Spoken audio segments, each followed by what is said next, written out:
Hi guys, আজকে কৃষিকাজ ব্লগে আপনাদের ঘরে স্বাগত। আশা করি আপনারা সবাই সুস্থ আছেন, ভালো আছেন, অথবা সুস্থ থাকবেন, ভালো থাকবেন। আজকে আমি এসেছি হুগলি জেলা কামারকুণ্ডু স্টেশনে।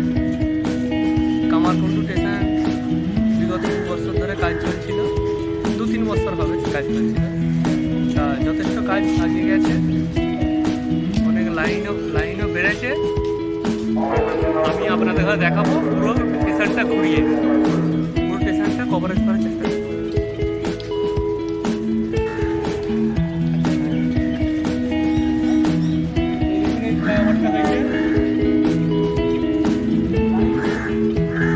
লাইনটা কত বড়, কত কত পুরো 1 কিলোমিটার লাইন আছে। অলরেডি একটা মেল আরামসে নামাতে পারবে। এই যে পুরো স্টেশনটা, কল লাইনটাও যাচ্ছে, দেখে নিন, ট্রেন যাচ্ছে কল লাইনে।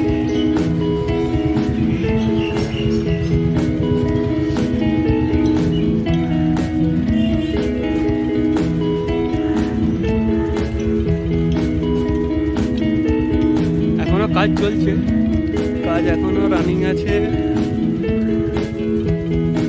এই যে রাস্তাটা এইখান থেকে ছিল, আপনারা যারা এসেছিলেন তারা অনেক লোকই চিনতে পারবেন। আগে যে পাকা রাস্তাটা ছিল এইখান থেকে ছিল। এটা আন্ডারগ্রাউন্ড একটা রাস্তা হচ্ছে, আন্ডারগ্রাউন্ড রেলের নিচে দিয়ে যাবে বাইকের জন্য, অনলি ফর বাইক স্পেশালিস্ট, বাইকের জন্যই যাবে। এই যে রাস্তা দেখুন, ওইদিকেও হচ্ছে কাজ, ওইদিকেও হচ্ছে। নিচে দিয়ে যাবে, নিচে দিয়ে যাবে।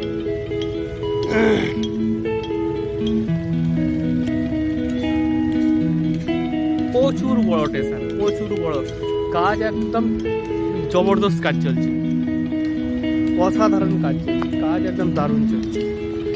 এইভাবে প্রত্যেকটা স্টেশনের যদি কাজ চলে, আশা করি প্রত্যেকটা স্টেশনই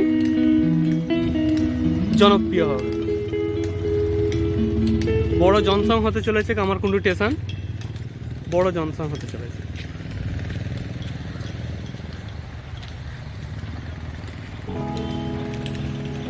এই যে ফ্লাইওভারটাও নতুন, বেশি দিন নয়, বছর 2 হবে। এই যে